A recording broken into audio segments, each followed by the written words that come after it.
BNP ভারতের সাথে বৈরিতা করে দেশের ক্ষতি করেছে। জাতীয় স্বার্থে আওয়ামী লীগ ভারত সহ প্রতিবেশী দেশগুলোর সাথে সুসম্পর্ক বজায় রাখছে। সীমান্তের যে কোনো সংকট আলোচনার মাধ্যমেই সমাধান করা হবে বলে মন্তব্য করেছেন ওবায়দুল কাদের। আরও জানাচ্ছেন মানিক শিকদার। আওয়ামী লীগের ৭৫তম প্রতিষ্ঠা বার্ষিকী উপলক্ষে ২৩ বঙ্গবন্ধু এভিনিউ কার্যালয়ে ঢাকা মহানগর, উত্তর, দক্ষিণ ঢাকা জেলা আওয়ামী লীগ ও সকল সহযোগী সংগঠনের নেতৃবৃন্দ সহ ঢাকার ২ সিটি মেয়রকে নিয়ে যৌথ সভা শেষে সপ্তাহব্যাপী কর্মসূচি তুলে ধরেন দলের সাধারণ সম্পাদক ওবায়দুল কাদের।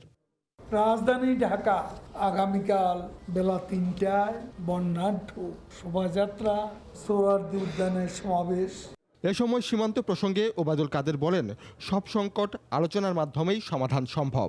আলোচনার টেবিলেই সম্মানজনক সব আউটস্ট্যান্ডিং সমস্যার সমাধান আমরা করতে পারি। খালেদা জিয়া তো ভারতে গিয়ে গঙ্গার পানি চুক্তির কথাই বলতে ভুলে গিয়েছিলেন। তারা ভারতের সাথে বৈরী সম্পর্ক সৃষ্টি করে বাংলাদেশেরই সবচেয়ে বেশি ক্ষতি করেছে। সিলেট সুনামগঞ্জ বন্যা পরিস্থিতিতে উদ্বেগ প্রকাশ করে সকল নেতাকর্মীদের বন্যার্তদের পাশে থাকার আহ্বান জানান ওবায়দুল কাদের।